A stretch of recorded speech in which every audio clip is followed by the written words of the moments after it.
Assalamualaikum warahmatullahi wabarakatuh. Alhamdulillahirabbil alamin wassalatu wassalamu ala rasulina Muhammadin wa ala alihi wa sahbihi ajma'in. Allahumma salli ala sayyidina Muhammadin al-fatihi lima uliqa wal khatimi lima sabaqa nasiril haqqi bil haqqi wal hadi ila siratikal mustaqim wa ala alihi haqqa qadrihi wa miqdarihil azim. Amma ba'du. Alhamdulillah wa syukra la ni'amillah hamdan wa syukra lillah.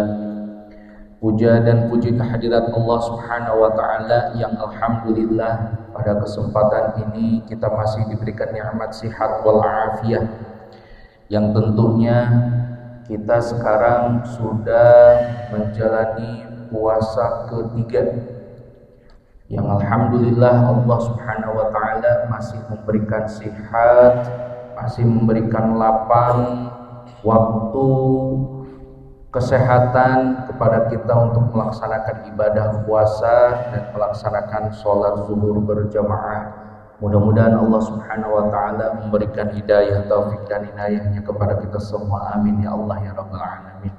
Salawat serta salam mari kita curah limpahkan kepada baginda besar kita Nabiuna Muhammad sallallahu alaihi wasallam, yang tentunya kita semua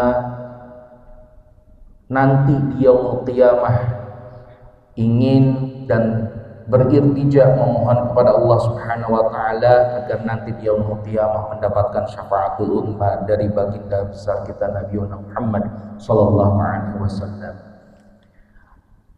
Hadirin jamaah salat zuhur yang dirahmati Allah Subhanahu wa taala, sebelum saya ke tema tahsin daripada kajian Al-Qur'an, saya ingin mengutip dulu hikmah bulan Ramadan yang selalu kita di pondok pesantren itu setiap hari, setiap waktu one day one hadis gitu. Jadi setiap hari hikmah hadis Rasulullah SAW selalu kita sampaikan kepada santri, dan begitu juga santri menyampaikan kepada dirinya sendiri sehingga dihafal. Nah, saya pun juga ingin mengutip hadis daripada baginda besar kita Nabiuna Muhammad sallallahu alaihi wasallam. Baginda besar kita Nabiuna Muhammad sallallahu alaihi wasallam, beliau bersabda, salasu da'watin la turad. Ada 3 doa yang mana 3 doa ini la turad, tidak akan ditolak. Allah Subhanahu wa taala tidak akan menolak daripada 3 doa yang dilantunkan, yang dimunajatkan oleh hamba Allah Subhanahu wa taala. Apa sajakah? Da'watul walidi liwaladihi. Yang pertama adalah doanya seorang ayah ibu untuk anaknya.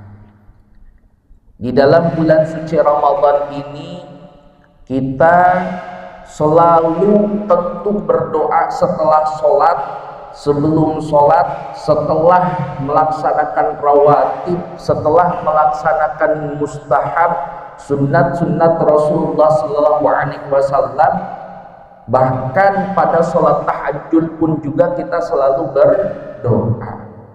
Jangan lupa, bagi kita yang sudah berkeluarga dan mempunyai anak, doakan anak-anak kita, karena salah satu doa yang mustajab, yang tidak akan ditolak oleh Allah Subhanahu wa taala, yaitu doanya orang tua bagi anaknya.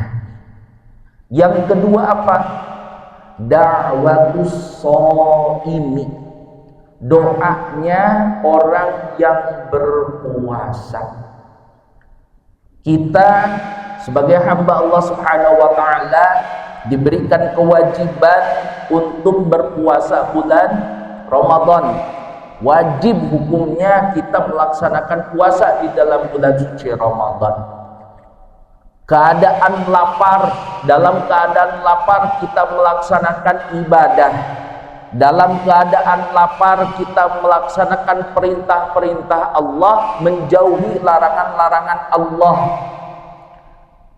Dalam keadaan lapar kita bermunajat kepada Allah, kita berdoa kepada Allah agar senantiasa apa-apa yang didoakan sama kita tentunya dikabulkan oleh Allah Subhanahu wa taala. Maka ingat hadirin yang dirahmati Allah Subhanahu wa taala, yang kedua doa yang tidak akan ditolak itu adalah doanya orang yang lagi puasa. Maka kita saling doakan. Maka kata baginda Rasulullah SAW, salah satu doa yang mustajab juga itu adalah doanya di antara dua orang muslimin, muslimat, mukminin, mukminat. Di antara saudara muslim, di antara saudara seiman, kita saling mendoakan. Si A mendoakan si B dan si B mendoakan si A. Nah, maka di sini para jamaah semua kita saling mendoakan. Karena salah satu doa yang mustajab adalah orang yang berpuasa, dan salah satu doa yang mustajab pun juga adalah doanya orang yang mendoakan sesama muslim muslimah. Yang ketiga apa? Da'watul musafiri, doanya para tamu. Makanya ketika ada tamu datang ke rumah, minta doanya. Karena salah satu doa yang tidak akan ditolak itu adalah doanya para tamu. Tamu yang datang ke rumah kita, kita ambil doanya, kita mintakan doanya, ambil keberkahan. Insya Allah dengan beriltija dan memohon kepada Allah, pasti doanya dikabulkan oleh Allah Subhanahu wa ta'ala. Alhamdulillah. One day one hadis, rawahu Baihaqi, diriwayatkan oleh Imam Baihaqi. Baik, kita akan kajian tahsinul Quran, karena di dalam bulan Ramadan pun juga terdapat nuzulul Quran, bulannya Al-Quran, keberkahan Al-Quran. Maka kita harus banyak-banyak membaca Al-Quran. Tentu ketika kita membaca Al-Quran, maka bacaannya harus baik dan betul. Baik dan betul. Makanya untuk membaca Al-Quran baik dan betul, maka kita perlu adanya pelajaran ilmu tajwid ataupun kajian daripada tahsinul Quran. Jadi memperbagus. Bahkan menurut Imam Al-Jazari, beliau mengatakan wal ahdu bit tajwidi hatmun lazimun man lam yujawidil Quran asimun. Membaca Al-Quran itu wajib hukumnya memakai ilmu tajwid. Man lam yujawidil Quran asimun, barang siapa yang membaca Al-Quran tidak memakai ilmu tajwid, maka asimun, artinya berdosa. Nah, maka kita akan sama-sama kajian daripada tahsin, insyaallah surat Al-Baqarah ayat pertama, tentunya surat Al-Fatihah waktu itu sudah kita kaji. Surat Al-Fatihah kita lanjutkan kepada surat Al-Baqarah yang ke-7 insyaallah. Al-Qur'annya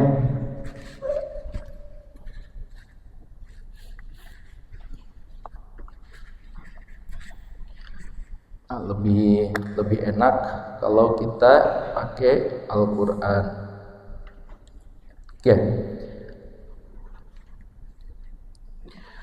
A'udzu billahi minasy syaithanir rajim. Bismillahirrahmanirrahim. Alif lam mim. Dzalikal kitabu la raiba fihi hudan lil muttaqin alladzina yu'minuna bil ghaibi wa yuqimuna as-salata wa mimma razaqnahum yunfiqun. Nah, kita akan kaji alif lam mim. Nah, di sini kenapa hukumnya dibaca panjang? Lam mim. Di situ pada asalnya, mohon maaf saya pakai papan tulis ya. Pada dasarnya alif lam mim itu seperti ini. Alif lam mim, alif lam mim. Pada dasarnya ada 3 huruf. Alif lam mim. Pada dasarnya ada 3 huruf. Di sini makanya ada yang dinamakan dengan hukum tajwid ataupun hukum ilmu tajwid. Kalau kita tidak mengetahui hukum ilmu tajwid, maka ketika kita membaca alif lam mim, apakah itu dipendekkan atau dibaca panjang atau dibacanya bagaimana dan seperti apa, kita tidak akan mengetahuinya. Makanya ada yang dinamakan dengan ilmu tajwid. Nah, alif di sini ini tidak ada hukum tajwidnya. Dibaca masih tetap alif dibacanya. Tetapi untuk lam di sini ada hukum tajwidnya. Apabila ada alif di sini, ketika lam kita membaca lam, di sini ada alif. Ada alif yang bertemu dengan sukun mat, sukun qat'i ataupun sukun atau huruf mati, yang mana matinya itu tidak baru, tidak juga dia diperbaharui, tapi dia matinya dalam keadaan mati berupa huruf lam. Dia harokahnya itu sukun. Kalau di dalam ilmu tajwidnya namanya sukun lazimun.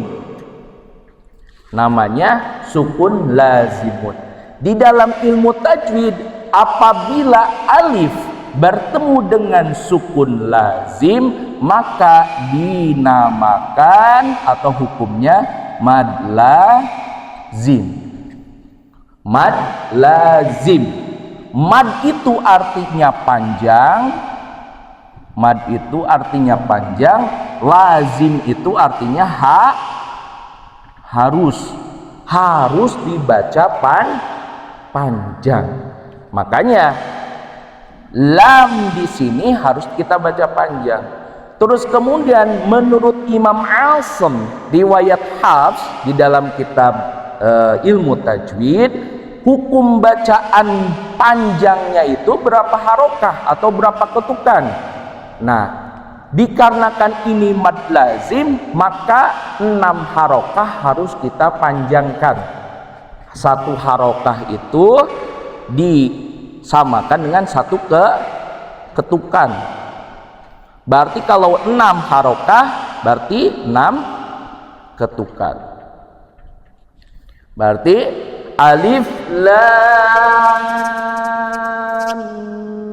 mim, 6 ketukan harus dibaca panjang karena itu merupakan mad lazim. Terus kemudian mim, apakah ini pun juga merupakan mad lazim? Betul, ini juga merupakan mad lazim. Nah, nanti kita akan kita rangkumkan hukum mad itu ada berapa, hukum mad itu apa saja, nanti kita akan rangkumkan.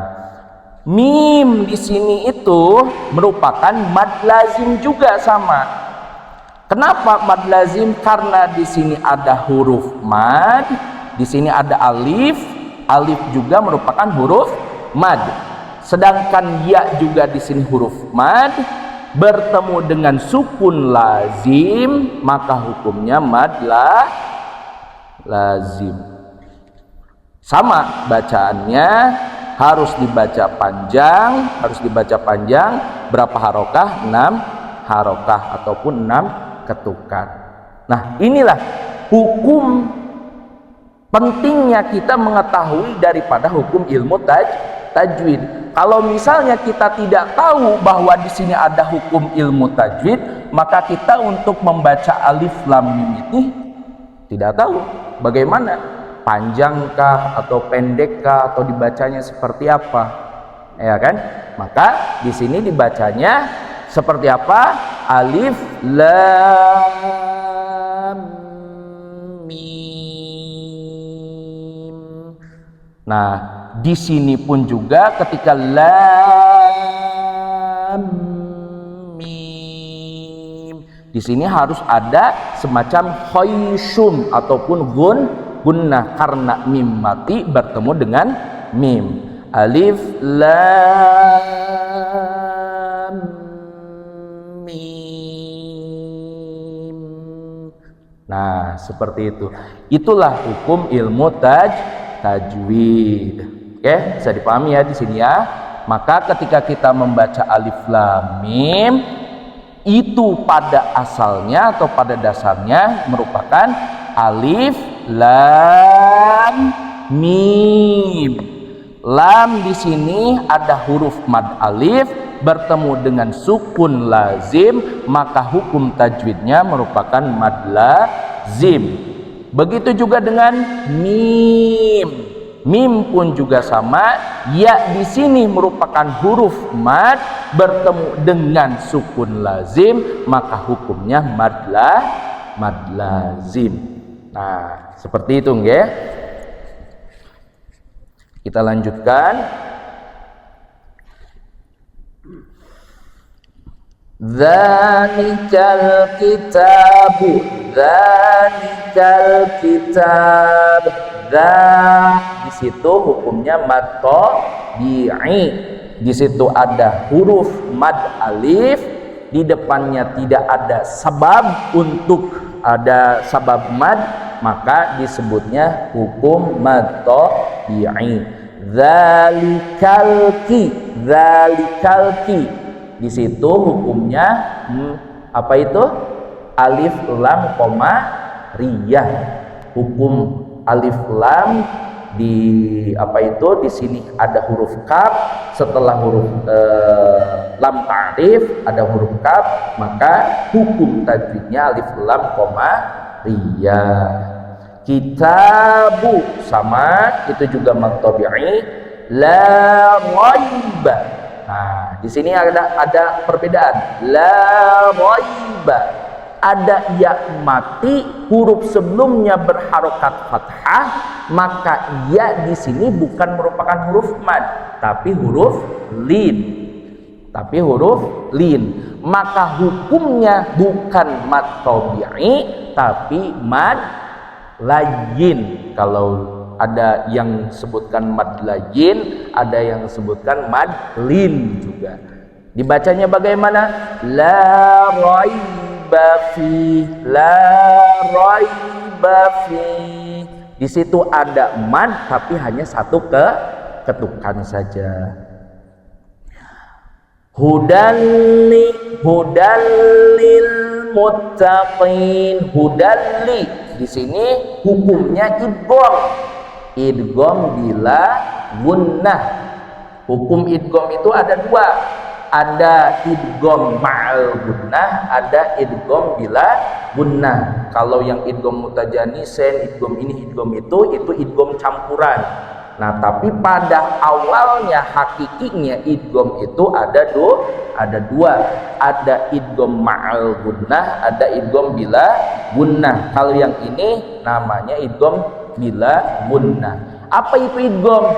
Idgham itu memasukkan satu huruf yang pertama kepada huruf yang lain. Di sini hudal lil muttaqin. Nah, ini juga penting karena para jamaah terkadang suka keliru. Hudan lil muttaqin.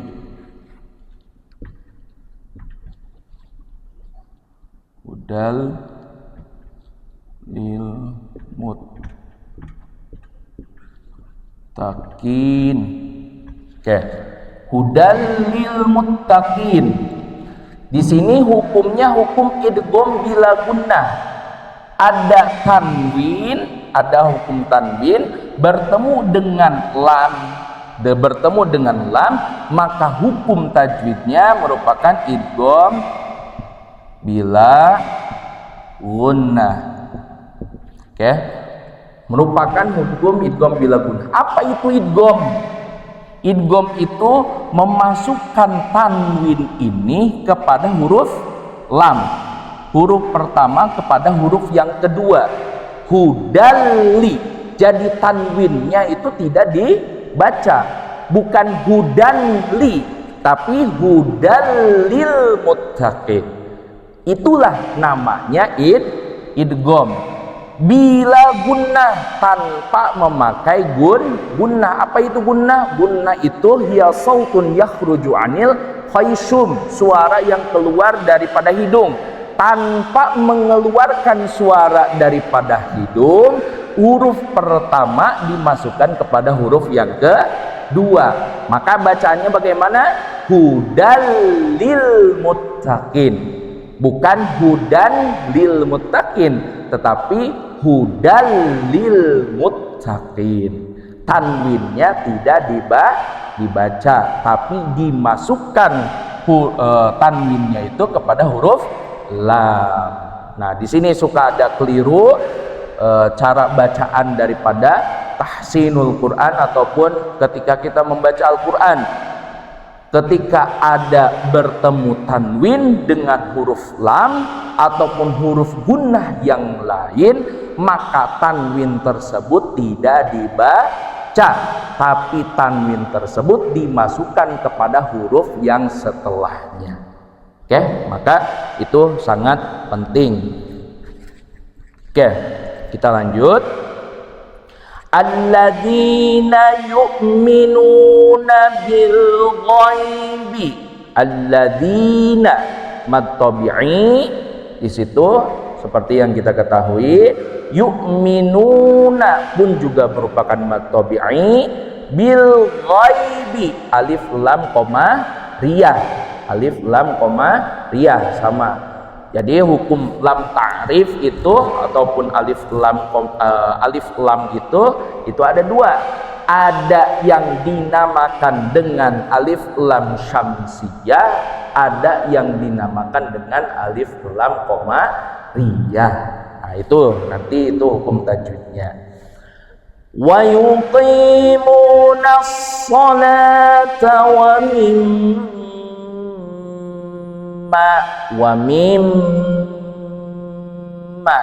Nah, di sini penting membacanya bukan hanya wa mimma, bukan seperti itu. Kenapa? Karena di situ ada hukum gunnah. Gunnah itu harus hiya sautun yakhruju anil khaysum. Suaranya itu harus keluar daripada pangkal hidung. Wa mim, bukan hanya wa mimma razaqnahum, bukan seperti itu, tapi harus ada suara yang keluar dari pangkal hidung dulu. Wa mimma razaq, harus keluar dulu, Jangan hanya membaca wa mimma, enggak seperti itu. Kalau hanya dibaca wa mimma tanpa keluar suara daripada pangkal hidung, maka hukum gunnahnya tidak terbaca. Kalau tidak terbaca berarti tajwidnya juga sudah salah.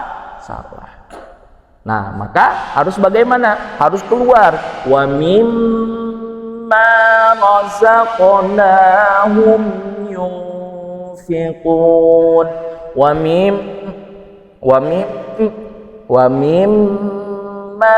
razaqnahum yunfiqun wa mimma razaqnahum yunfiqun. Nah, harus ada yang keluar daripada pangkal hidung, itu hukum gunnah. Terus satu baris lagi, nanti kita selesaikan. Walladzina yu'minuna bima'u. Nah, ini beda lagi, namanya hukum mad apa? Mad jaiz munfasil. Wa mim apa itu? Bima unzila, bima'u. Kita rangkumkan saja sekalian sambil tadi. Bima unzila,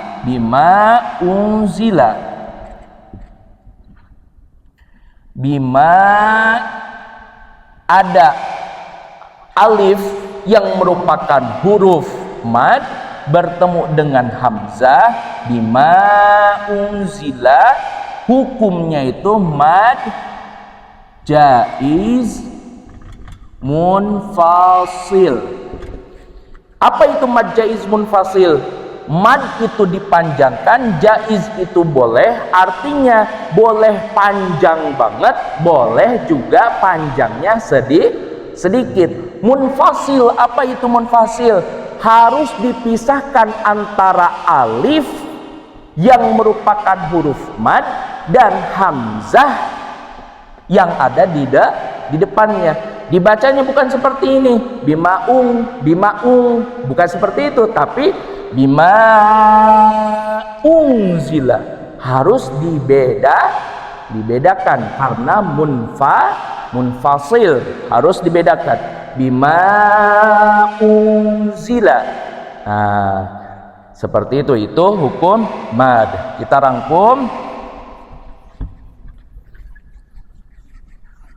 Jadi kalau kita belajar ilmu tajwid, apalagi kalau dengan kitabnya namanya kitab Al-Jazari, itu seru luar biasa, ada kaidah-kaidahnya. Kita rangkum supaya para jamaah mengetahui daripada hukum mad. Nah, yang sekarang hari ini kita kaji hukum mad. Hukum mad itu ada apa saja? Yang pertama, mad tabi'i ataupun yang di luar itu selalu mad asli. Terus kemudian ada yang dinamakan dengan mad jaiz munfasil, ada yang dinamakan dengan mad wajib muttasil, ada yang dinamakan dengan mad lazim, ada yang dinamakan dengan mad aril. Nah, nanti kalau mad tabi'i hurufnya, terus kemudian mad jaiz, terus kemudian mad wajib, mad lazim, ada yang harfi, ada yang kalimai, ada yang harfi mukhaffaf dan yang lain sebagainya. Tapi kita ketahui dulu bahwa hukum mad itu ada mad tabi'i, ada mad jaiz munfasil, ada mad wajib muttasil, ada mad lazim sama mad aril. panjang sebetulnya, tapi kita ketahui dulu bahwa hukum mad itu seperti ini. Ada mad mad tabi'i, terus kemudian mad jaiz munfasil, mad wajib muttasil, mad lazim sama mad arid. Satu lagi mohon maaf, mad lin tadi. Oke, mad lin. Oke, seperti itu. Kita selesaikan. Bismillahirrahmanirrahim. Walladzina yu'minuna bima unzila ilaika wa ma unzila min qablik wa bil akhirati hum yuqinun. Sadaqallahul azim. Subhana rabbika rabbil izzati amma yasifun wa salamun 'alal mursalin walhamdulillahi rabbil alamin. Allahumma arhamna bil Qur'an waj'alhu lana imaman wa nuran wa hudan wa rahman. Allahumma dzakirna minhu ma nasina wa 'allimna minhu ma jahilna warzuqna tilawatahu ana al-laili wa atrafan nahar waj'alhu lana hujjatan ya rabbal alamin. Oke, terima kasih kepada para jamaah yang sudah mengikuti kajian tahsin ilmu tajwid. Insyaallah minggu ini telah selesai hukum mad. Nanti insyaallah yang akan datang hukum nun mati dan tanwin. Terima kasih. Jazakumullah khair. Assalamualaikum warahmatullahi wabarakatuh.